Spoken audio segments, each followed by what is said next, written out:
Góðan daginn og verið velkomin í Starað í tómarúmið. Ég heiti Vilhelm Mist og hér með mér eru náttúrulega eins og alltaf Ríkharður Gerlachsson. Hey. Yes! Og svo eru við einnig með Mikael Patrikur Higgsson. Hello! Og sjálfsögur með okkur hann Mattias Brandenburgsson. Oh, this is so amazing.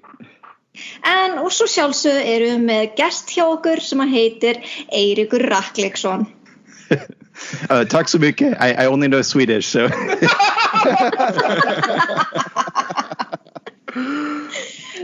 you guys know the intro in Icelandic?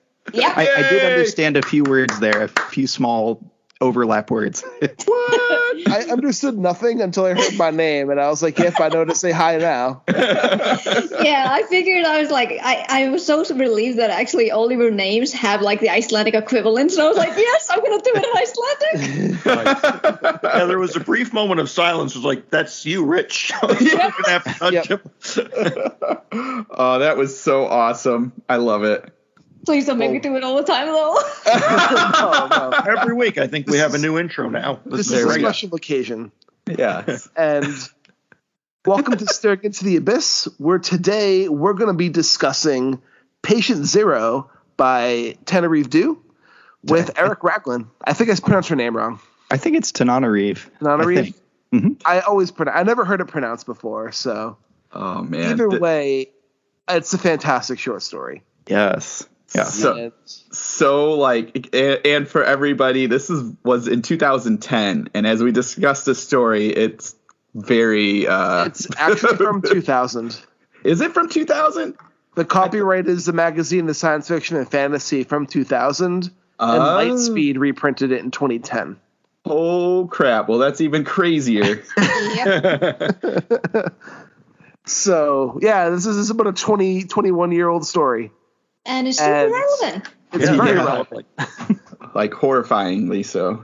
Yeah. I taught this one to my students a few weeks ago, and they kind of had that same reaction. They're like, wait, this is from 2000? Like, this feels like 2021. I was like, yeah, I really wish it didn't.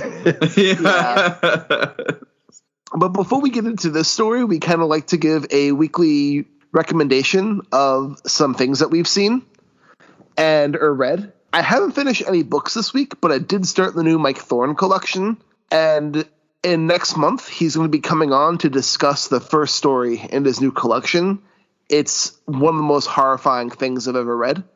Wait, what's the collection called? Peel Back and See. Nice. It is fucked in the best way possible.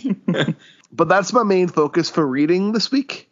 But besides that, I ended up watching Malignant twice this last weekend. Yeah. And this movie's bonkers in the best way possible. I'm not going to spoil it for anyone who hasn't seen it, just because if I did spoil it, I know Eric's seen it. Yes. If I did spoil it, you would not believe the reveal. I know, this looks amazing, and we were talking about it before. And for everybody listening, it came out this weekend, and it is blown up. Everyone's either loves it or is like, "What the heck just happened?" It's fucked up. It's really just a mainstream schlocky horror movie, and there hasn't been a mainstream Hollywood schlock movie for horror in a long time.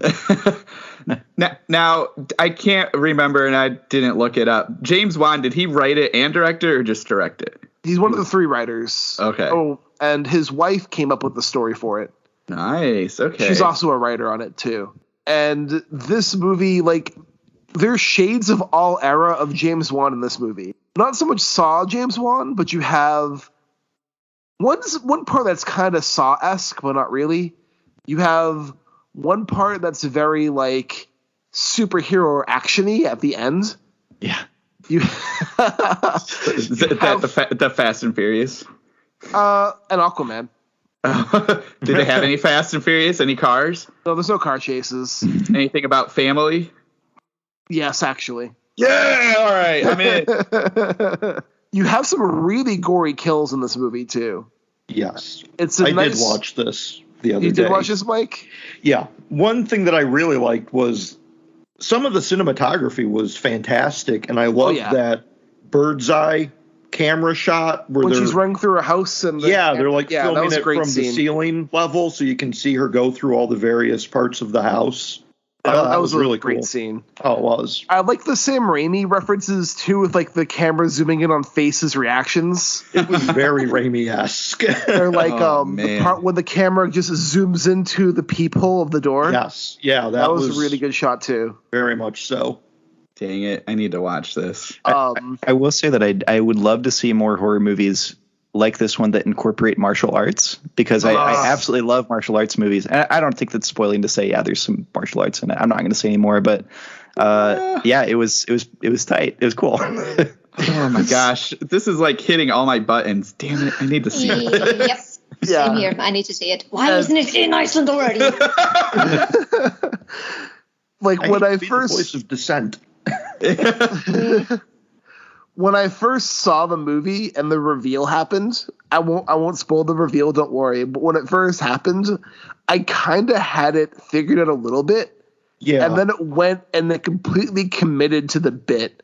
And I just yelled out, "No fucking way! No fucking way!" I started laughing my ass off. Yeah, I wasn't all that surprised by it. I think I kind of clocked it within the first couple minutes of her. I did too, but it's how they revealed it was like too much, and it was perfect, and I loved it. I did love the jail cell scene. The jailbreak was fucking phenomenal. Yeah, no, this movie's a ton of fun. Like, people were worried because when they pre-screened this movie, the test screening audience laughed at it. And the studio was like, "This isn't good about people laughing at a horror movie." And well, like, I don't know how seriously you can take it. You're supposed to laugh I love laughing in horror movies. Yeah. I mean, there's moments at the end, too, where it's very clear, like it's a mask of the face that during the fight scene at the end. I don't want to say too much, but it's like it was not like the greatest makeup effects. And like the concept's just ridiculous. Very. And it's if you're bringing up Raimi, I know kind of what to expect. So yeah, it's kind of like if Sam Raimi had done the dark half. Oh, nice. Okay. Yeah. With some shades of Brian De Palma too. There's some De Palma-esque violence in this movie as well. Excellent. Yeah, no De Palma-esque nudity though. No, it lacks that. Well then, I'm out. But no, I loved it. I highly recommend it. I have like one movie and one TV show, but I'll pass it on over to Mike. That's it for me. I started reading Barry Eisler's The Chaos Kind, but I have not made it too far to really say too much about it. I have been kind of mentally and physically drained this week and not have had much of an attention span. Understandable. So Malignant was kind of like the first thing I was really able to focus on all week. It's wonderful. It was okay. See, there we go. Yeah, I mean, I am kind of the dissenting voice on it, and I think some of it has to do with being online and seeing so many of my peers and friends on Twitter and our chats kind of really overhyping it for me, where it's like it's not the second coming of horror films. Oh, no, it's not. I watched it as soon as I got home from work that day, so it was like freshly, okay, I'm doing this. Yeah, I think I liked Keelan Patrick Burke had noted it's a terrible movie with a great third act. I mean, it's intentionally bad, agree though. With that. Like, there's some terrible dialogue in that movie. Yeah, I mean, it's clearly. Is it Shyamalan bad though? I mean, the end of the first scene in the movie has a doctor taking out a scalpel, and they go, "Time to cut out the cancer," and then it plays the opening credits. That sounds actually a lot better than the Shyamalan dialogue. Yeah, it's very on the nose with some of its moments, and it's clearly a low budget. You can tell from the lighting and the no-name actors that are in the lead roles. Yep. But could have very James much Wan did a good job with it, I think. Yeah, I mean, there's definitely some great cinematography. The cinematography is far better than the movie deserves, but there is some really good camera work. Well, it's funny because I was trying to think, and I like kind of answered my own question because I was going to ask, like, what other big horror movies came out this year that came out theater-wise, because I know this one did. I mean, I know it's on HBO Max too, but I mean, like I know Old came out, and then I think Saw. Yeah, or Spiral, whatever it was called. Has Candyman out? Yeah, Candyman's out in theaters. Okay. So yeah, which I kind of had answered. I kind of thought about that, where I was like, well, I do think some big ones came out already. So Halloween Kills comes out next month. I know. I'm glad they announced that streaming too. That'll be nice. I can't believe it's almost October. This is. Well, that's the other weird thing where I'm like, what is happening? But yeah, I kind of, from what I've seen online, it's a little bit of like what you said, Mike. Like a lot of people like it, and other people are like, this was not what I thought. So yeah, it's a bonkers movie. It is. I mean, yeah, and the third act is a lot of fun. There's some terrific gore, some very memorable kill scenes, but yeah, I don't know. The first 2/3 of it were kind of pretty meh. And it's kind of like, I know where this is going. Stop dragging it out. Like, I know. Just get to the point. There's an hour and a half left to this film. I don't know, Mike. That scene where the guy got stabbed in the face multiple times stands out to me in the first 2 acts. Yeah, but it was kind of like there was a lot of teasing about what the reveal was going to be and what the connection between. The reveal was pretty obvious. Yeah, but it's very much so. What it actually ended up being was something completely else, though. Yes, I do really like those opening credits, though, where it's snippets of the operation being overlaid like a poor VHS quality. Nice. It was like a 9 Inch Nails video. Kind of. Anyway, enough about Malignant. What about you, Matt? So I and we're already going to discuss this, so I won't say anything other than I finished the ceremonies the other day. I think I even talked about this last week. It's a long one, and sometimes I read slow, so I was like, I better start it now, and surprisingly finished it like a month early. So well, that's nice. I hope you have good notes, because well, for that book, I don't mean to disparage it, but I don't think I need very good notes. Very much like what it sounds like for you in Malignant. There's about like 400 pages of stuff that we could probably breeze right through to get to the end. So I'll be fine. But not to disparage it, there might be some fans of it, but it seems like there's a lot of fans of it. I don't know. I haven't cracked it open yet. But it's considered a classic 80s horror tome. It is. Oh my gosh. We'll discuss more because I have thoughts. But anyway, so that was the big thing this week. I did see Shang Chi, which Rich, I know you saw that. I don't know if anyone else. Did anyone else see it? No, not yet.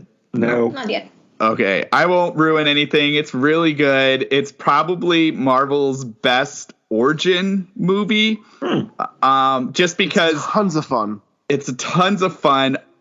Just absolutely amazing kung fu action. That scene in the beginning. Yes, was just amazing. And Marvel kind of had a formula for a while there with their origin stuff. So you kind of got bored and you kind of were like, well, I know what to expect. They're going to lose their power, or they're going to learn how to gain their power and then realize that they didn't need the power, that kind of thing. This one doesn't follow that. This one does something different, and it's great. It's actually another one where, well, I would say it's the only one, honestly, that had like some really emotional kind of impact in it. And yeah, it's just awesome. Great setup for whatever this is, phase 10, phase 5, 6. I'm not sure for Marvel. Phase 4. All right, phase 4. I don't know where Marvel is anymore in their phases, but I think it's a good setup for that. It was a ton of fun. Definitely, if you get a chance, go see it. A shunned Marvel character makes a reappearance in this movie, too. Yes, for like a hot second there. I mean, he has a pretty decent role at the last third of the movie. Wait. I'm trying to. Oh, yes. I know who you're talking about. Yes. And he's actually really funny. Yeah, but I'll just say this. This is a slight spoiler. Ben Kingsley shows up in this. Oh. Yeah. No way. Okay. Yes. As the Mandalorian? Well, as the actor that played the Mandarin. Yeah. Mandarin, yeah. I said Mandalorian, and you guys ran with it. I'm glad. That's a huge spoiler, you guys. Surprise! Marvel and Star Wars, it's happening. Yeah, no, now we know what he Kevin shows up. Feige' secret Star Wars project is. Right. And the movie kind of apologizes for the whole like racist parts of the Mandarin in Iron Man 3. And they do a good job. Yeah, they kind of apologize and kind of explain it away. And so yeah, it was cleverly done. Yes, so it worked. But yeah, it's super good. And the other thing I will say, and I know 100% the properties are separate, but this is 100% the team that created Shang-Chi was like, you should let us do the Avatar movie, like Avatar: The Last Airbender. I'll just put that in because some of this stuff, the way they mix like the kung fu and the spiritual and the visuals at the end there, 100% would have been an amazing Avatar: Last Airbender movie. Maybe they can ask them to do the live action series. They're actually doing that right now for Netflix. Yes, which I would love, and I was kind of disappointed to hear the two creators from Avatar, they left it. So yep. So we'll see where that goes. But yeah, when you see this, there's a lot of scenes where they're kind of, it's Marvel, so they got a lot of computer CGI stuff, but the stuff that stuff, and then just some of the magic of the kung fu kind of stuff, you're like, oh, that's a waterbender. Oh wait, that's an airbender. You're like, dang it, do this movie. But that's super dorky talk on my end. So, but that's it. I mean, that's the main thing for this week for me. All right. And Whitney, what about you? I haven't been watching anything new lately, but I have been reading a lot, actually. Oh. Didn't expect that. Yeah, I finished two short story collections this week. Nice. Nice. Yeah, I finished The Razorblades in My Head by Donnie Goodman. I want to read that. Is it good? Yeah, it is. It's an easy read. It's only 121 pages, I think. Oh, nice. That's not bad. Yeah, it's not bad, but there were some pretty good stories in there. My favorite one was called Bloody Heist, and it's basically just about a heist, but with a nice twist that I'm still kicking myself for, like, damn it, that's so original. I wish I had thought of that myself. I covered that in my review on BookTube. And I also finished Take the Corvus by Luke Kondor. Oh, I have that on my shelf. I read a couple from it and liked them, but haven't finished the collection yet. Yeah, I really, really enjoyed his collection. It was really good. My favorite one was, of course, a story called Hell's Kitchen. And it's about Gordon Ramsay. Oh, yeah. Perfect. And it's so funny. As soon as you start reading it, you immediately have Gordon Ramsay's voice in your head as you're reading it. And I'm like, God damn it. Luke Kondor should just mail that story to him and force him to read it out loud. Oh my gosh. Because it would be amazing. And it was so funny. It was like this poetic justice for Gordon Ramsay, if I should say so, because I love that guy. I love watching his shows. I love Hell's Kitchen. I love Kitchen Nightmares. I just love it when he goes absolutely bonkers and starts screaming and swearing at everyone. This is absolute garbage. Yes, and also I love I think it's on Twitter or it's on TikTok. I can't remember when he's rating people's meals. It's so funny. It's like some guy's like, hey, I made this coq au vin dish here. What do you think, Gordon? And he's like, it's the most absolute bullshit I've ever seen. I could have done better that way without my arms chopped off. Or something like that. I love it. That makes me so happy. So yeah, immediately when I read the blurb for Take the Corvus, and just the last word of the blurb was Gordon Ramsay, I was like, yeah, I'm gonna read that right now. Just hold on 1 minute. It has a really great stories in there. I definitely recommend checking this short story collection. Oh, that's awesome. Awesome. I have Luke's newest novel. Isn't that The Run Fantastic? Yes. What's it called? Okay. It's about a man who dies and decides to outrun death and run back into living again. Oh, Oh God, yes, I need to read that. I like that. I mean, judging from the short stories that I got from him, I was like, yeah, I'm definitely gonna read more from him. Yeah, I'm going to get to that soon. Eric, what about you? Let's see. So as far as reading, I finished the most recent book I read was Eric LaRocca's The Strange Thing We Become and Other Dark Tales, which was super good. I mean, I was anticipating it would be super good, and it fulfilled my expectations. But yeah, there are some really stellar, dark, deeply uncomfortable stories in the collection, and it was a 5-star read for me for sure. And let's see. As far as things I've watched, I mean, I watched Malignant, and then I watched I don't know if any of you have watched this TV show, but The White Lotus on HBO. I love The White Lotus. It is so deeply uncomfortable. Apparently I'm just really in it for deeply uncomfortable media right now. But yeah, I was loving it. It's like these rich people who are. I did, yeah. Rich people vacationing in Hawaii at this resort called the White Lotus, and their lives spiraling out of control in some very entertaining, cringy ways. So it was great. Jennifer Coolidge is like the funniest person in that show. She is so freaking funny, yeah. No, but the show's great. It's very much a dramedy. It has a lot of laugh out loud moments, and it has some really cringy moments as well. Yes. And it gets pretty political too, with like kind of how the resort needs the kind of praise on the local Hawaiian people, and it has a little conversation about that, but it's more focused on the rich white people and their lives falling apart. I got to go to Hawaii a couple years ago, and it was really interesting because that was the same year that Mark Zuckerberg bought this huge stretch of like beachside property on the island of Kauai. And it was really interesting hearing locals talk about their thoughts on Zuckerberg, because some were like, oh, we hate him. He's the absolute worst. And I was like, yeah, he's the worst. And then others were like, no, like he's giving money to the Hawaiian education system and our education system's crumbling. And it was just very interesting hearing people's responses to this man who I think is pretty objectively awful. Yeah. The White Lotus is definitely a show I'd recommend to everyone. It's probably the best show I've seen all year, honestly. Yeah, for sure. It's really well done. I think you'd all like it, to be honest with you. Yeah. That sounds fun. I'm loving that Eric is getting so much attention. It's awesome. Yeah. You know, like I read, what was it, the Every Thread, Ghost in Every Thread, and I love that. And then I've been super jealous of all the people who are like, oh, I found his book at Barnes & Noble. And I'm like, my Barnes & Noble doesn't have it. Aww. Yeah. Yep. Every time I've gone to Barnes & Noble, I've checked, but the Nebraska Barnes & Noble just isn't cool enough. So man. Yeah.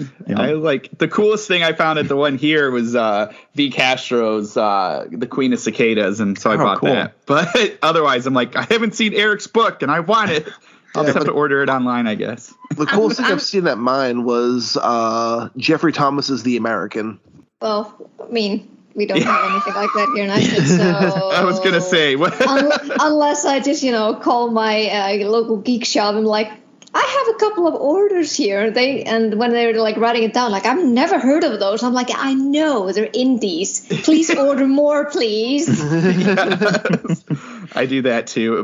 We have like a little indie bookstore a couple blocks from the house, and whenever I am like, oh, you guys got to order these books, they're like, I don't know this, and I'm like, yeah, you're an independent bookstore, and these are independent publishers and authors. Get them. Yep. Well, I will say, to wrap things up real quick, has anyone been watching the new season of American Horror Story? Not yet. I'm curious though. Have all the episodes been dropped? I'll preface this by saying, for the first time since Roanoke, it doesn't suck. Roanoke was like my favorite season. I love that season. But are they still just releasing it week by week? Yeah. This releasing it season week by week. Okay. is called Double Feature. And what it is it's a double feature. So the first 5 episodes are called Red Tide. And then the 5 episodes after that is the second half of the season, which is a different story. And Red Tide is fucking phenomenal. It's right up Glimmy's alley, actually. It takes place in Provincetown. And it involves vampires. Nice. Oh. Hell yeah. And it is very bloody. The premise is pretty much in Provincetown, there's a chemist who has created this like little black pill that if you take it and you're a creative type, it'll unlock all the hidden potential in your mind and turn you into the best creative type that you can be. On the Have they bad started side, manufacturing that? Because I want like a couple. on the bad side, you crave blood. And you can't eat food. Wait, blood. That's worth it. Technicality. And if you're not creative, if you're not one of those creative types, it turns you into like a mindless husk. And like these people just wander the streets and look for like people they can attack to drink their blood. And it follows a writer and his wife, who's an interior designer, and their daughter, who's a budding young violinist, as they move to this town and get introduced to this special substance. I'm gonna watch some of that today. Yeah, I was gonna say I'm gonna watch that tonight. It's really good. The whole crew's back pretty much. Evan Peters has a much bigger role in this season. And double feature, I know it takes place in the Midwest or further out west, and it involves aliens. But besides that, I don't know anything else besides the second half other than aliens are going to be involved. That's funny. But so far, Red Tide's been pretty good. Like, I've been really enjoying it. And that's it for me. If anyone else has anything, we can jump right into Patient Zero if not. I mean, the only thing I can say is I started watching Garth Morenghi's Darkplace. Oh my god, that show. Yes! And I absolutely love it. He looked down. Blood. Blood. Blood. More blood. And bits of sick.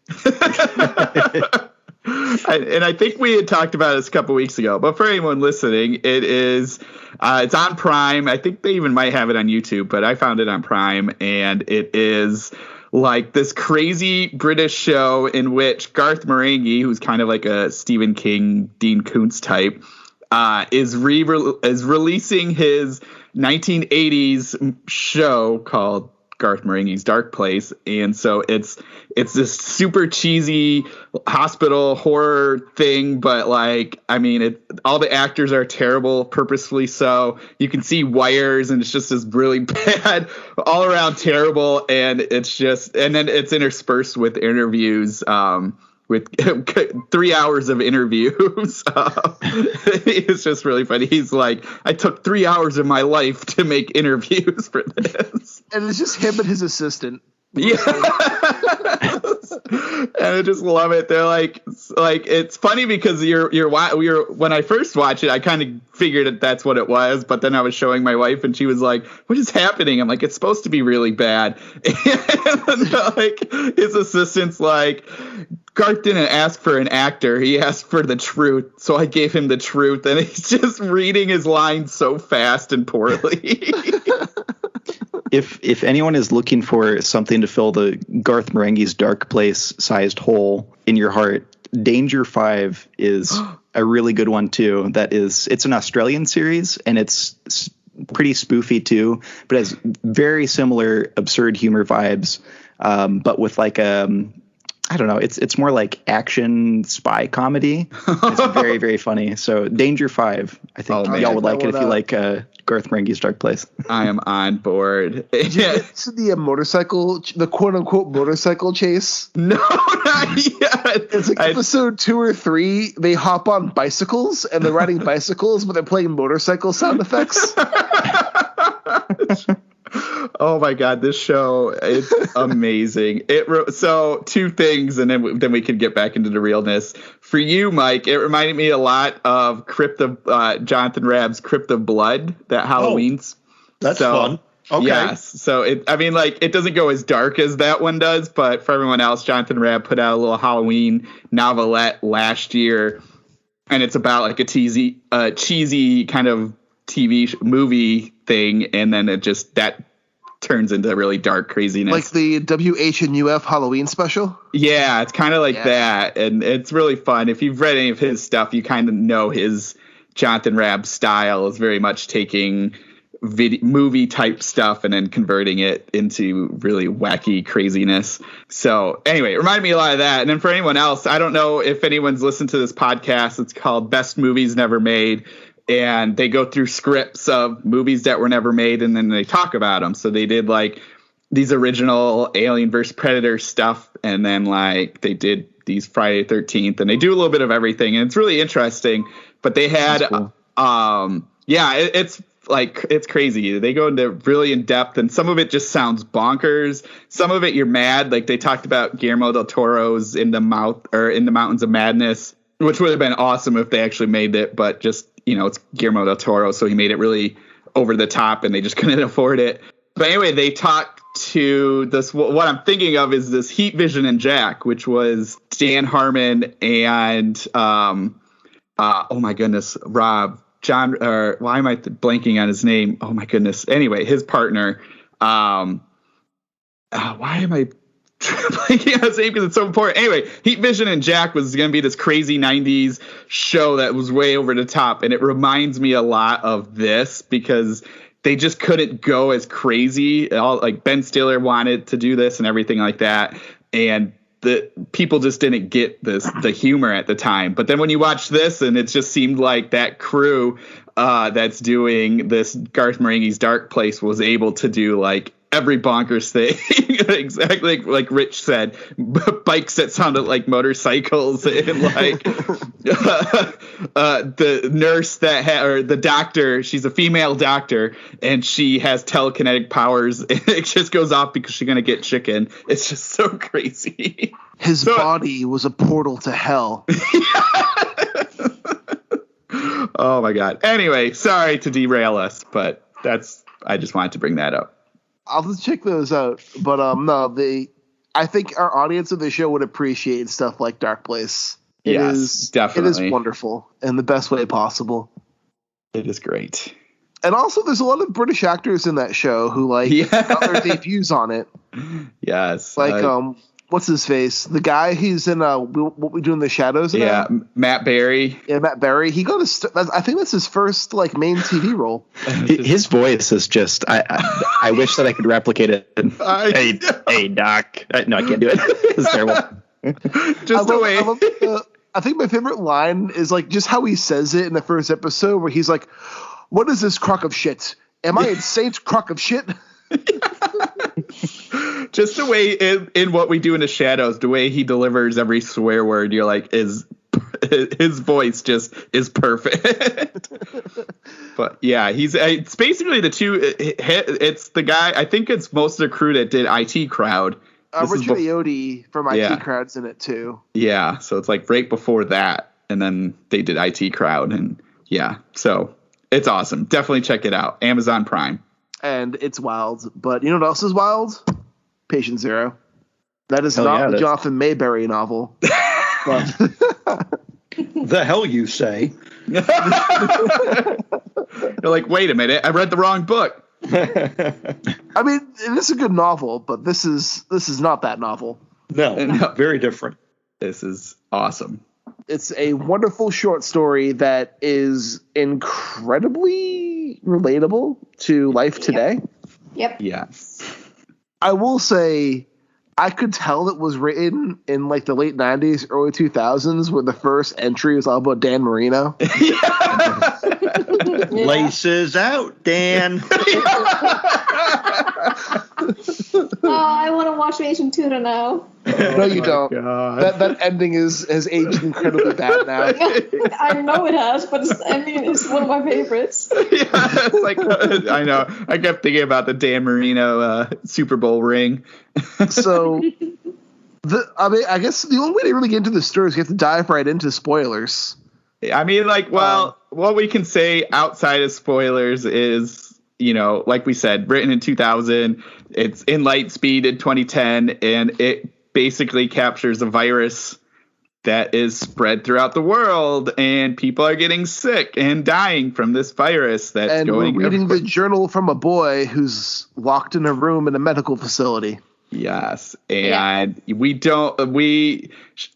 does this really awesome thing with it, which we'll talk about in spoilers, but just where the focus isn't, say, where maybe a typical focus would be on, so you don't see everything. But it was very scary and Like we said, It was so bleak. Very bleak and fits very well with what's currently happening. And it was pretty frightening. And I will say the voice she gave Jay is really good.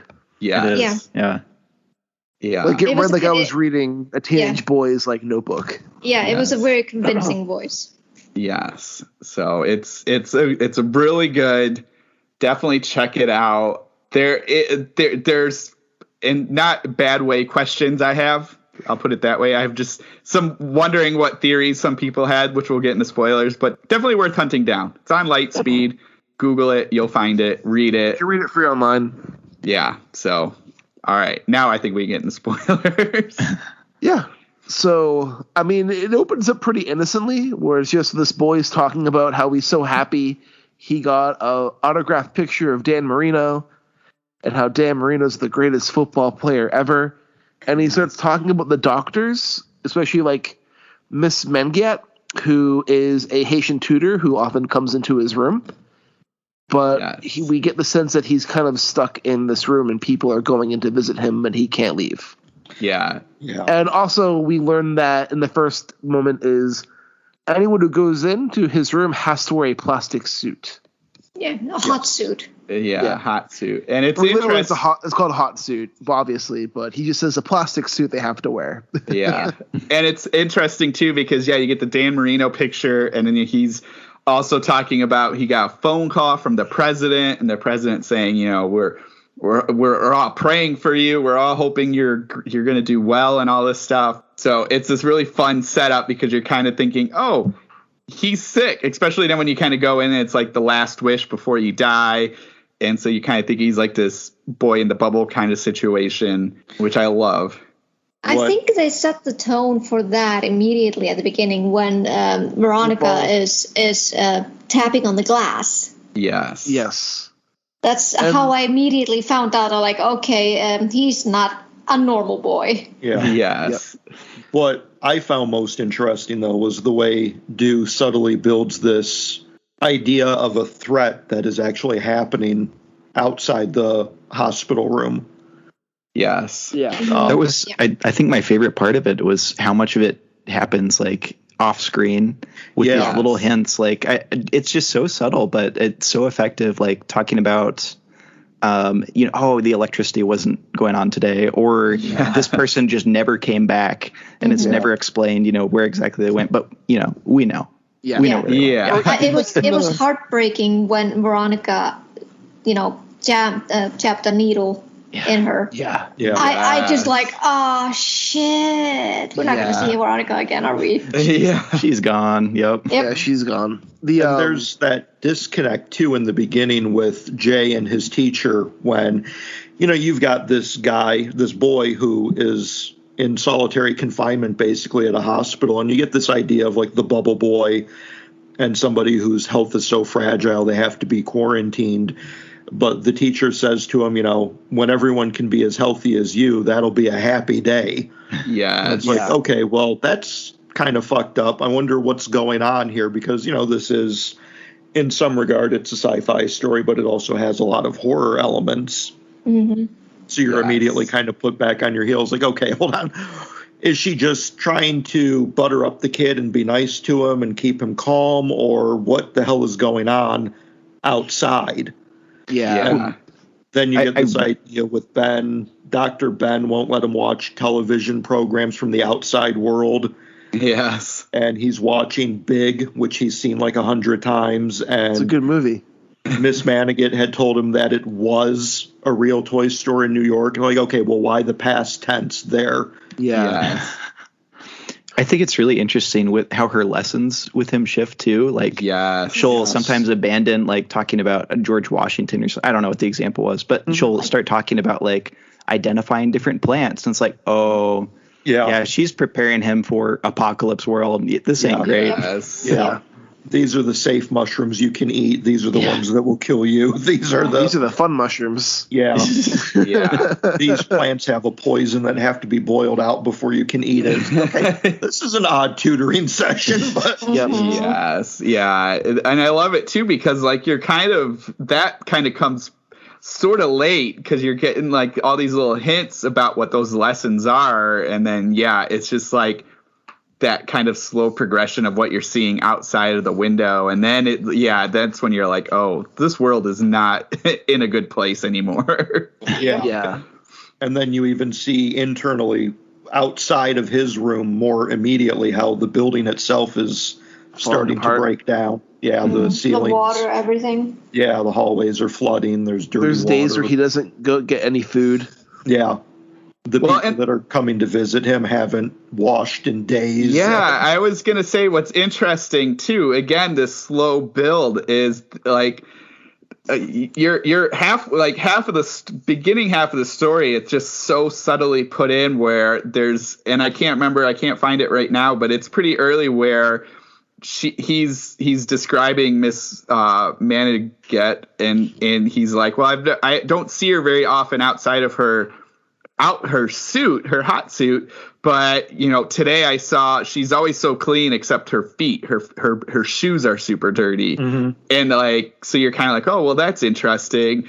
And then you get this like the TV, and like you get these really it's so like normal descriptions at the beginning, and just this so subtle of like, oh, well, there's this, the shoes are dirty, and the doctor looks a little bit hairier today, and but then I'm going to talk about the lesson I learned and what I'm eating in my room. And so you kind of like, you're getting like that. I mean, and like we all said, it's so off camera, but slowly the camera is kind of bringing that focus in, which I think is just awesome because, I mean, like the first half, you kind of know something's happening, but you don't know how bad it is outside in the world, except for, like we said, the dirty shoes and maybe a little bit of the food, or like Thanksgiving. It's like most of the food tasted like it was from a can and all this stuff. And, and it's like, oh, that's awesome. It's also like when Dr. Ben just like leaves one day and doesn't come back. Yes. And the new doctor is like an asshole who hits him and does all these things. And you can kind of tell like Dr. Ben was doing his best to try to find like a cure for what's going on. Yeah. And this new doctor is resentful towards this person. At least it felt that way to me. He was like resentful towards him with the way that he treated him. Oh, completely. I thought that was just really sad when that started happening. Yeah. There was that one scene too where Jay talks about, I think it was like a custodian late at night, like tapping on the glass, and I forget exactly what he said, but it was something like they should have shot you like a dog or something like that. They should have. He said, put him to sleep like a dog in the pound. Yeah. Oh, that scene I thought was just really haunting, and I was like, oh my god, I feel so bad for poor Jay. Like he seems to be like a pretty resilient kid for the most part, but like that moment clearly like I don't know. I mean, like the adults around him to some degree are like constructing a version of reality that's going to be safe for Jay. And then like this man comes in at night and is just like saying a horrible thing like that. And it's like, oh, that reality is very quickly being shattered. And Jay is just, filled with nightmares. Oh, I just felt so bad for him. Yeah. Yeah.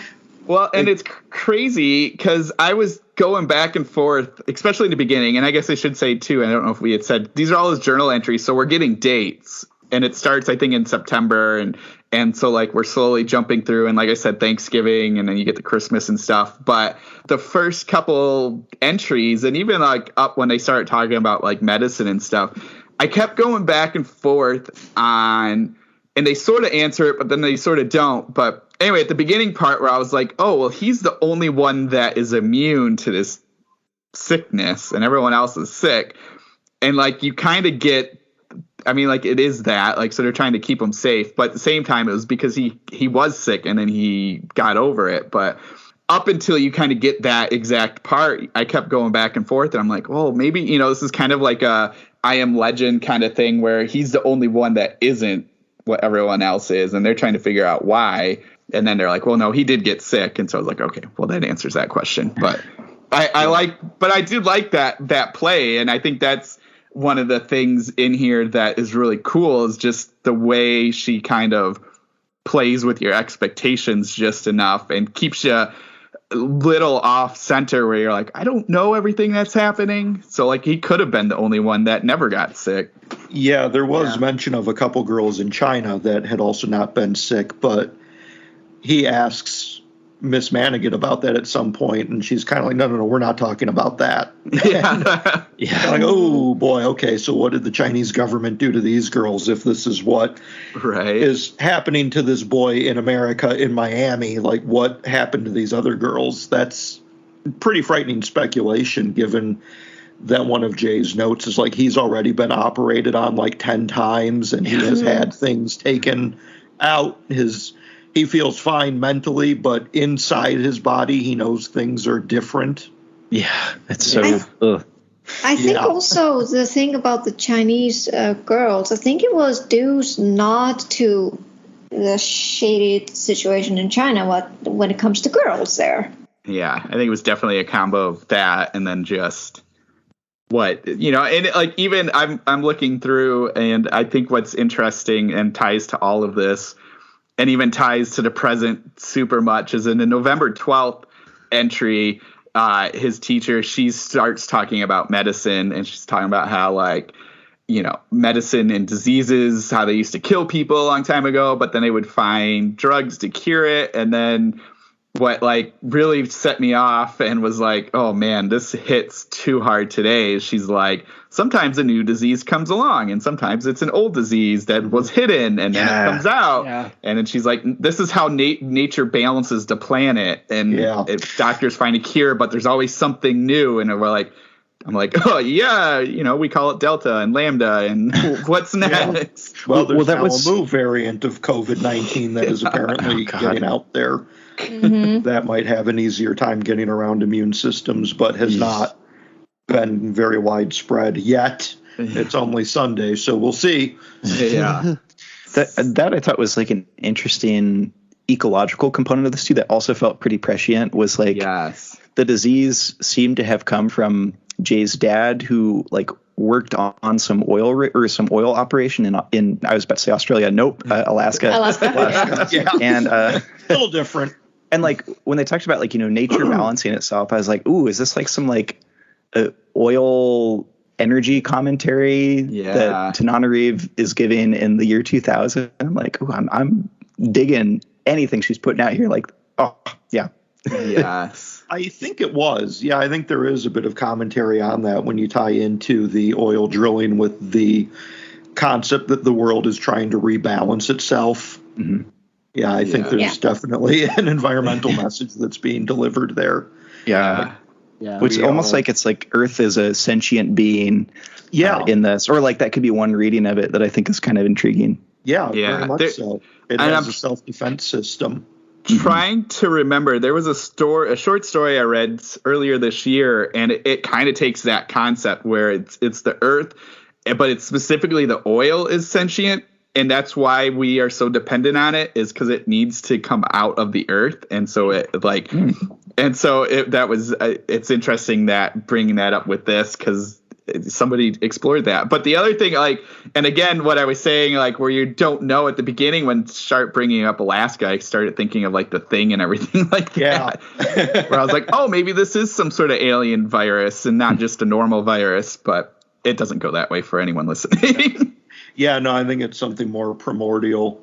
Really quick shout out, if you want to get into another one of those stories, it's about kind of like a sentient oil, but very murderous and kind of like The Thing. Check out Paul E. Cooley's The Black. Oh, nice. Which is about this group of oil drillers who make a little boo-boo and find something buried under the ocean that was better left there. Did they make a public apology video like in South Park? Long enough. We're sorry. We're so sorry. So sorry. Eric, you nailed it. Thank you.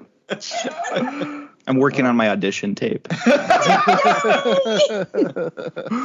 Oh, it's so amazing. But yeah, I definitely love that idea, and am a big proponent of the notion that You know, the Earth has ways of protecting itself and defending itself. As human beings, we'll keep fucking up the world as much as we possibly can. And we'll kill ourselves along the way, but the Earth itself will be fine ultimately. Like, yes, we might screw up the oceans and the air we breathe to a degree that doesn't make life sustainable, but the planet will be fine without us and would probably prefer to not have us to begin with. Yes. There's definitely a great book, and I believe I brought it up before, but it's The World Without Us, and it is. Is that like the Nat Geo? Yeah, so I think they made this show after the book, or the book is a companion to it, but it just describes what the world would end up being like if we just disappeared today, and it was it's very interesting. The Earth and animals moving back into the cities. Yeah, and just and what we've left and what that will do. So it talked a lot about like embalming and like how terrible that is for the environment, us burying ourselves and everything. But anyway, that's like that. Fantastic art in that book and series too. I really liked the way they made the art for the kind of ecological restoration of human habitats. Yeah. Skyscrapers covered in vines and leaves. Yeah. It's crazy.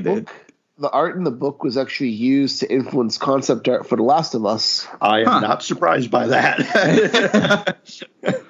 Yeah, that was. I was actually thinking of The Last of Us when I was reading this story too, because there's that like the idea of harvesting children's bodily organs and blood to find a viral cure. I was like, this is like The Last of Us. I was gonna ask about that because I'm actually looking at that part now too, where it's crazy. They not only were they taking his blood, but then they started doing all the surgery on him, and which was very sad. And a part where he's like, "You can take all my blood, just I don't want to be in an operation." And you're like, "Oh, poor kid." I'm actually really relieved they didn't go into detail on that. Like the Jake didn't really go, he cut up that part and that part. I'm like, thank you for sparing us this thought. Yeah, I kind of had like this mental image, like, okay, is he like missing an eye or? I think she gave like. Oh, sorry. Go ahead. No, go on, Eric. Oh, she gave like just enough detail to make me uncomfortable, but like it never felt excessive. And I think like the subtlety is such a strength in this story. Definitely. Yeah. And it's, we've said it. I mean, this kid is only 10. When the story opens, it's his birthday and his 10th birthday. And so like, and you think about it, he's been in this, I think they said when he was 6. So he's 4 years he's been in this room. And so again, she captures that voice because he's 10 and he's gonna be like, well, my stomach hurts when I climb up a rope because they did a surgery last year in there. And so like I think she straddled that line really well, not giving us the detail because the 10-year-old wouldn't, but giving us enough to be like, ugh, that's just wrong. And I wonder too the nature of this disease, because when Veronica was giving the shot, it kind of sounded like bones were breaking in her. Which is fucking horrifying in its own right. It reminded me of that scene in Train to Busan. When they died and they just looked like they died, and suddenly they all jumped up and like all the bones went like in all different directions. You're like, no. I was thinking more like Unbreakable with Mr. Glass. Like this is fucked with their calcium so much that their bones are basically tissue. That's a good idea. I was trying to wonder because she does cover it somewhere in here. And again, talking about recent everything, it is like literally a 2-week period. Once you get this, like you're kind of dead in 2 weeks. Somewhere in here she says that. But I was wondering that too for Veronica, because if she cut her suit, and that's what they said, oh, well, she stuck the needle in her suit, so she tore a hole in it. So I was confused on that. Was that just a lie? Was she already sick and just that was when it hit? Or, and then like you said, Mike, was it her bones falling apart because of this disease? Or I guess because she breathed in his air, but then I read it as airborne. Okay. Like leaking I read it as through airborne suit. too. Yeah. Okay. Yeah, I kind of had the impression that she was already sick. Yeah. And accidentally stuck herself with the needle because her like wrist shattered during the motion of trying to inject him. Yeah. Oh, Yeah, That it was was all my very weird. impression. Because like Also- it sounded like it was breaking, but then it also sounded like it was breaking when she was trying to open the door because she kept getting the code wrong. Yeah. So, I also love like all the shit the kid's going through and how like he tries to stay optimistic as like a 10-year-old Yes. kid would. yes. Like I'm looking at it right now and just like the little ending is like, I have decided for sure to be a doctor someday. I'm going to help make people better. yeah. It's like, aw. Yeah. And it's just, like you can tell like he's trying to like be that optimistic child, and I think she captured that really well. Yeah. definitely. yeah, I actually really commend his strength for not freaking out about this. You know, he's been confined to this space this entire time, and not once do we see him, show a tantrum. Yeah, or like completely break down. And Yeah. I mean, like, and you don't know, is he avoiding that in his journal or not? But like, Yeah. I'm assuming not. I assume he does seem very optimistic and just kind of going with this, which, it's, you can take a step out of the story and think about like all the terrible things kids go through and how resilient they are, which is just so sad. And I know. Sorry, go ahead. No, go ahead. So it might also maybe be that he's blocking it, like inadvertently, because I remember he did not show, like in his journal writing, I did not really see a lot of like sadness when he described when his entire family died. Well, it was just really matter of factly. I think, and I'm actually, it's funny because I'm looking through and I just got to, I got to the 2 weeks part. That was the November 14th where he says when people get it, it's like 2 weeks and then they die. Mm-hmm. And then, but right above that, he kind of talks. He's like, maybe I got all my crying over within the beginning. And I think, so like at this point, maybe he's just kind of accepted it. I don't know. There's also kind of a very childlike thing to just be matter of fact about these events that happen. Yeah. What would have been interesting is if the story had been written nowadays, because obviously when Tananarive Due wrote this back in, the late 90s, early 2000, we didn't quite realize in terms of pathogens just how selfish and stupid so many Americans are. Right. So it would have been kind of fun to have seen it like when he gets into the hospital and is watching the news broadcast that eventually gets banned from his room. Yeah. To see him kind of accepting things and show his maturity and his ability and wanting to help people. And offset against that with like the American protesters who are denying the virus exists and if we have to wear a mask, you're trampling our civil liberties. Or even, we get a little bit of that here too by knowing that like there's a whole subset of people that want to kill him. Yeah. But I still would have liked to have seen like the MAGA idiots going, this is a virus. So Tananarive Due, she actually has in the same collection, this one's from Ghost Summer, she has 3 other pandemic stories, and those 3 are all interlinked with, I think the character's name is Naima, but they follow like right as people are fleeing the city in the first story, and then like a few months into this hideous virus in the second story, and then like years later, all following the same story. And I'm not saying it has like the MAGA idiot thing in there, but there are like some, I guess, like comparisons you can make to things happening today in those 3 stories that we don't have necessarily in this one. And they're all worth reading, especially the second one. The second one is incredibly unnerving and also very touching. Well, more for me to read. Yeah, yes, exactly. I was like, I need to read that. Yeah. It's the same like with Danger World or Removal Order. Is that the one? What's that? Is the story called Danger World or is it Removal Order? Shoot, I'm forgetting the title. I'll see if I can find it real quick. I mean, like, and I think it's kind of weird. Kind of so crazy that she wrote this that early. It is, yeah.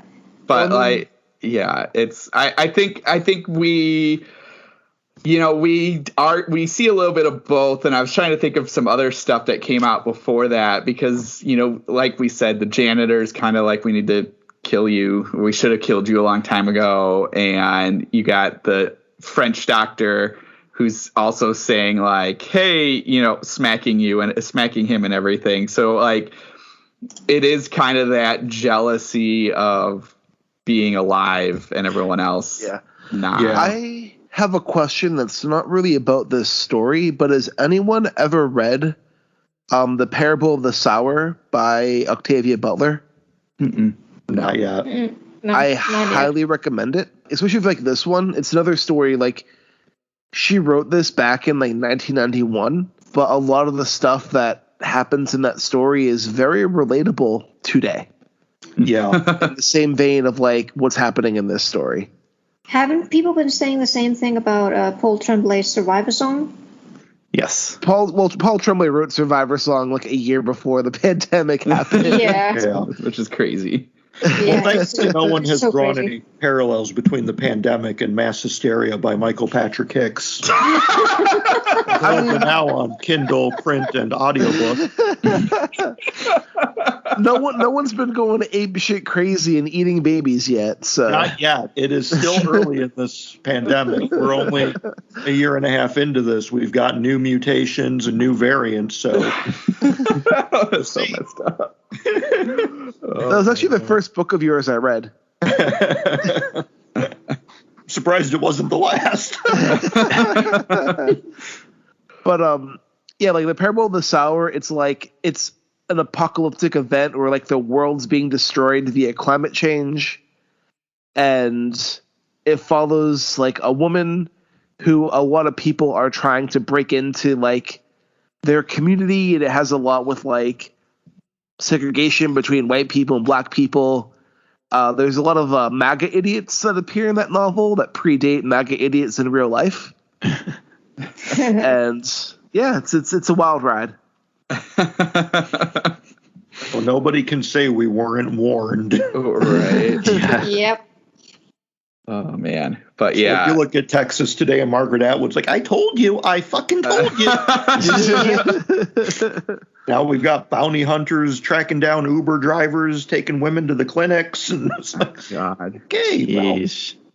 So insane. good times over in the 1800s in Texas. Seriously.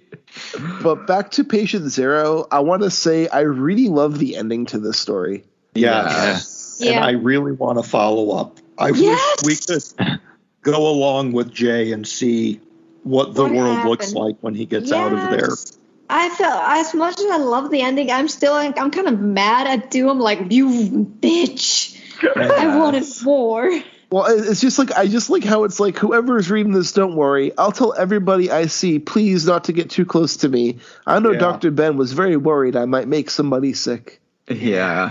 That's not going to end well. That ending line is killer. Literally killer. It Yeah. is. Oh man. Yes. That's just so, yeah, it was so awesome. And I just Yeah. love, like, because it does it like once you get about to Christmas, that's when it just all goes to hell. And that's when you're like, that's the world at that point is just lost it.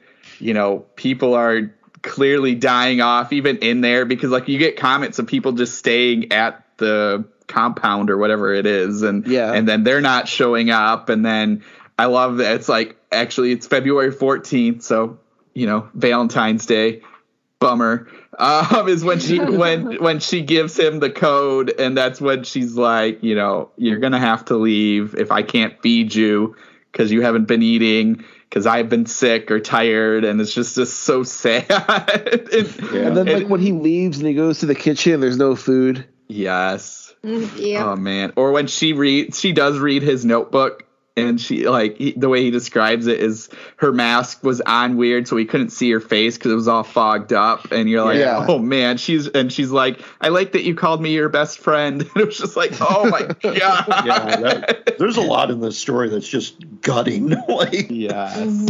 Oh jeez, but stuff with Mrs. Manigat that was tough. I mean, yes.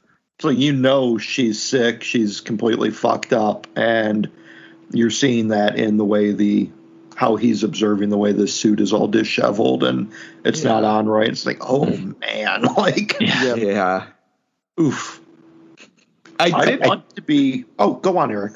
Oh, I felt kind of bad choosing this one. I was like, oh, this might like ruin a couple people's days, but it's also super good. So yeah, it was awesome. And I think it's great. just neat, the choices. I mean, like, I can't find where now, but what the one choice of showing us his room so late, just telling us like how big it is, like up until that point, you don't know. And then he's like, well, I have a basketball hoop, and if I throw the ball up as high as I can touch the ceiling. And if I run, I get winded by the time I get to the other wall. So like, you realize that he's in this really big space, but it takes like a really gym. Yeah. Like an actual gymnasium. Yeah, exactly. And it's such an interesting choice to give it to us so late, because up until that point, it feels very claustrophobic. Yes. Mm-hmm. Which then I think that choice was just to show that his world is going to get bigger, because soon afterwards he goes to the kitchen, and then a little bit later he's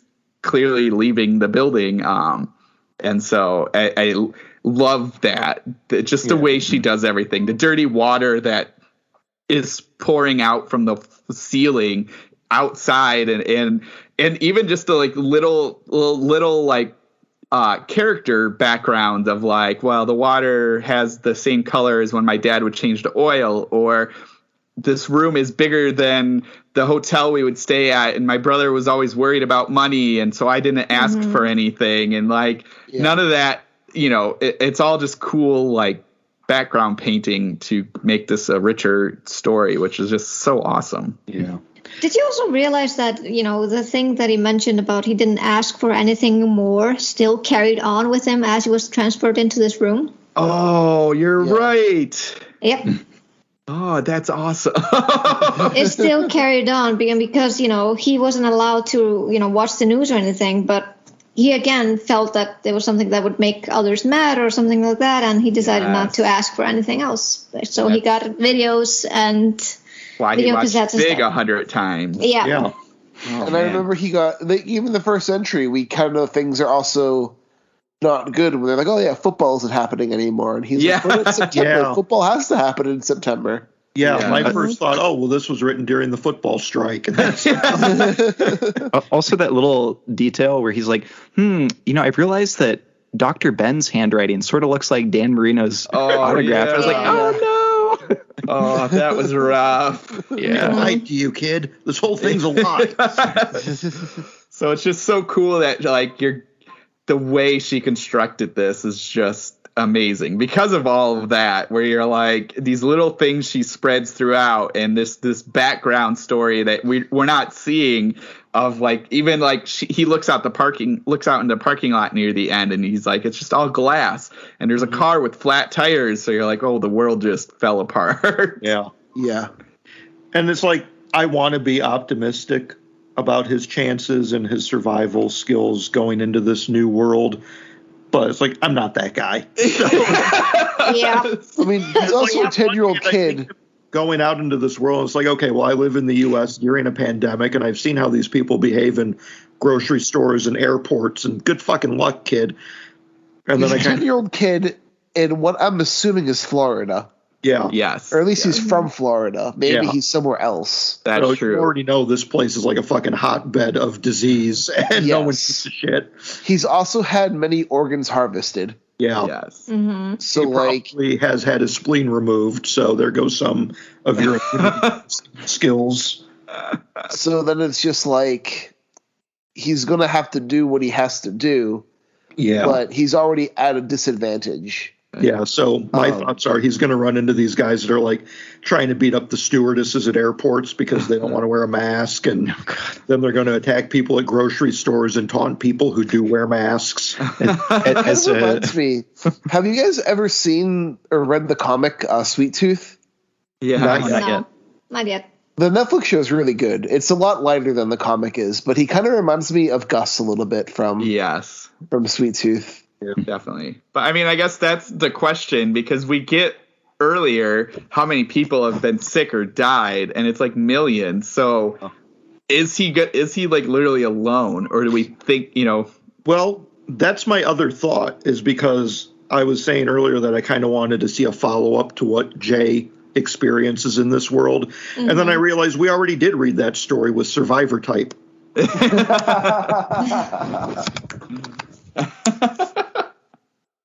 Oh man, that's a great story. Or Jay. Yeah. Yeah. Tastes like lady fingers. Lady fingers taste like lady fingers. Oh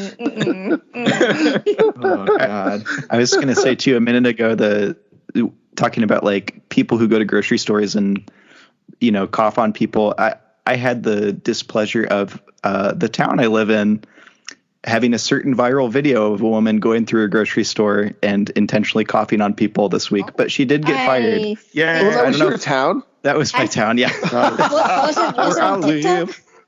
What's that? Congratulations. Was it on TikTok?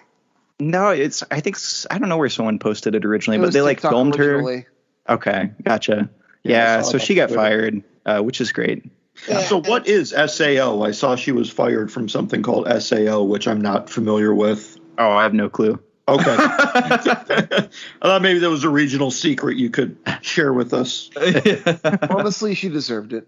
Yeah, she was a giant dipshit. So good riddance. Yeah. But I mean, I don't know. These days, I think it's just people have always kind of been shits, but we just see it more these days because of apps like YouTube and TikTok. Yeah. yes. And Well, we yeah, have for sure. cameras in our pockets now, essentially. Yeah. Yeah. It's like people talking about like, oh, why are all of a sudden we have so many cases of police violence against minorities? It's like, no, we just have cameras. Yeah. Mm-hmm. We have cameras 24/7. This is how it has always been.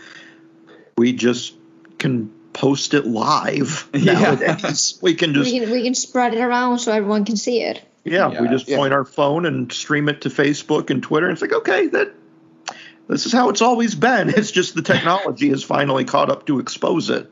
New boss, same as the old boss. Yeah. Yep. Oh my gosh. But even back to the story, it's just like there's so much going on here that is incredibly relatable today.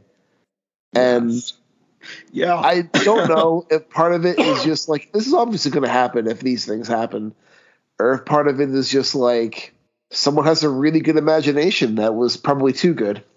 Yeah.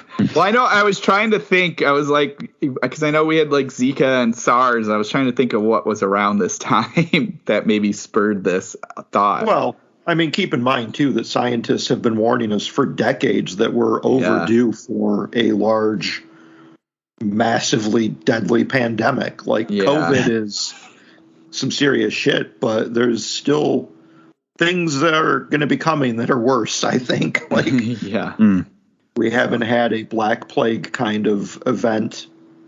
Nope. Quite yet. It's still early. This is more comparable to the 1918 flu, from what I understand. But like, scientists are still warning us that there's still bigger and badder things on the horizon. So, which we keep messing around with ice in Antarctica and Egypt. And fucking keep around digging with up the rainforest pyramids that no one has been in for thousands of years. Like, oh yeah, let's go tear that tree down. Like, oh yeah, it's a great idea. Oh, look at all these new forms of life we never knew about. Let's kill it. Let's just fuck around and find out. Like, cool. Hey, here's a monkey no one ever knew about. Let's fuck it. See what happens.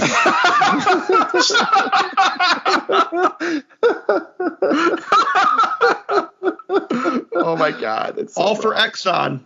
Way to go. Like, I'm so bored in this jungle. Yeah. Look, I've been in this jungle for 6 months. All I got is Bob. I'll take the monkey. God. At least it's no flying spiders. I have a question for everyone. Oh no.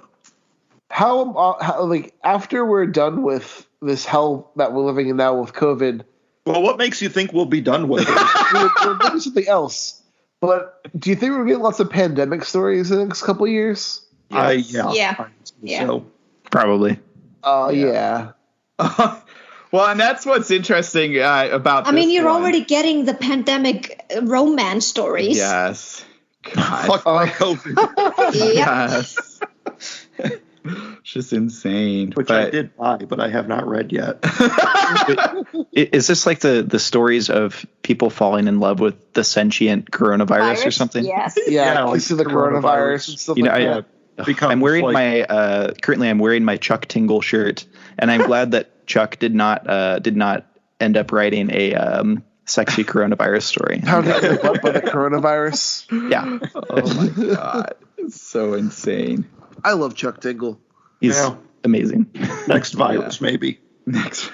Well, and to go back to that question, I think, and then looking at this, I think that this works because it was written before that. I think we're going to get to a point where it's going to be like, oh man, you can't be playing off of this, or it just gets to be too rote, which I think we've even discussed. And it's like, this story specifically does that tale in a good way. As much as we talked about this being written today, I don't know if she would have written it the same way or explored it the same way if it was today.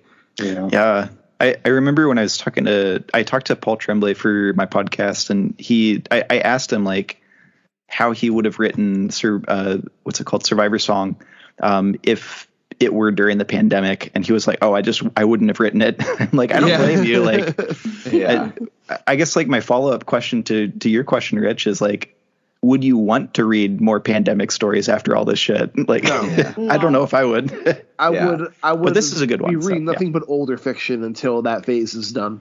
Yeah. I think pandemic stories are going to be the new zombie story. Yeah, probably for a bit. And it's like, you can, like, I'm trying to think to go into movie wise. I mean, Host did it really well because they didn't focus on that. But yeah, I would be afraid of that kind of thing. It's like, just because it's like we've all went through it. We don't need to read about it, or we don't need to do that. I mean, there are unique aspects of the pandemic that could be covered without focusing on the virus, when you've got issues like quarantine and anti-maskers that could really fuel the plot a little bit more. Than you could make the virus a background element rather than the central issue. Yeah. I think that would be interesting. Yeah. Who knows? I guess we'll see.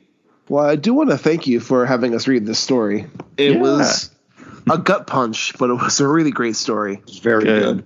And I just want to emphasize too how amazing Tananarive Due's other stories are. That collection, Ghosts, or what is it called? Ghost Summer. I need to read it. Oh, it's one of my favorite collections of all time. It is so good. Is this where that story was collected? Yes. Yeah. Okay. Yeah. I've only read one of her books, and I need to fix that and read more. I read The Good House, which I don't know if you've read The Good House or not, but that's a fucking great haunted house book. Mm-hmm. Cool. Nice. Highly recommended, actually. If you're in the mood for a haunted house novel, The Good House is one of the better ones out there. I might tackle that for my October reads. It is very heartbreaking in like a good way. But no, I need to read more of her stuff. She's a fantastic writer, and she is. This is just a really great story for our audience. If you want to read it, you can read it online at lightspeed.com. Yeah. I said lightspeed.com weird. It's like lightspeed.com. It's actually Lightspeed Mag. Yeah. It's lightspeedmagazine.com. Yeah. It's magazine. God damn it. Yeah, lightspeed.com might take you to something else. Yeah. Probably something boring. Probably porn. That'll be fleshlight.com. I heard. Coronavirus. No, that's just porn. to order a fleshlight, Mike. That's a sex toy, not porn. Oh. Yeah, it's an accessory for your porn. This episode brought to you by lightspeed.com. But Eric, if Fleshlight would like to advertise on our show. Oh, well, you can email us at staringintopod@gmail.com. I mean, if that happens, I think we are probably obliged to read the romance coronavirus stories. I do it 100%. I would read that for their money, for sure. Yeah. Yep. I'm not ashamed to sell out like that. No, not at all. And, us and our listeners will have something to occupy both hands while they're reading. Exactly. Oh, no. Oh, God. Now they're not got your e-reader in one hand. No. We don't need NC-17 rating. Hey, we're already rated explicit on iTunes, Google, Spotify. wherever else you can listen to us. Eric, where can our listeners get in touch with you? And do you have anything out that you'd like to promote to our audience? Sure. So I'm on Twitter at Eric Raglin 1992.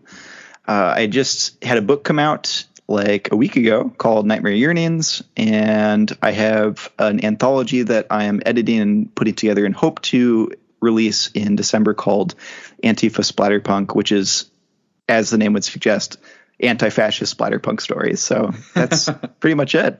I am so looking forward to that. I'm looking forward to that too. I tried to write one for that and I just couldn't do it. But oh yeah. It was hard. Well, thanks for having me. I appreciate it. Oh, no, thank you for coming on. It's our pleasure. Yeah, it was awesome. Thanks for putting up with us. Yeah. Yeah, that's more what I should have said. There's a lot of bullshit going on here. No, y'all are great. Our goal is to have fun, and I think we succeed. Absolutely. Yeah. Where can our listeners get in touch with you? I'm always on Twitter, with my Twitter handler being @S with a capital S. And I'm also on BookTube, where you can actually find a review of me reviewing Eric's Nightmare Yearnings. Yes. Nice. Thank you. Your review is very thoughtful. I appreciate it. Thank you. And Matt, what about you? I am only on Twitter, and that's Brandenburg DM. And Mike? You can find me on Twitter at MikeH5856 or hit up my website at michaelpatrickhicks.com. And if you're in the mood for some like pandemic breakout stories, check out Mass Hysteria by Michael Patrick Hicks. You can buy on Amazon.com. Thank you. It includes some really gnarly scenes that are really fucked up, and I quite enjoyed it. And you can follow me at Rudy53088. Be sure to give the podcast a follow with @IntoStaring. And if you have any inquiries to have an ad space on the show, you can also send us an email at intostaringpod@gmail.com. And this is Richard Gerlach saying keep staring.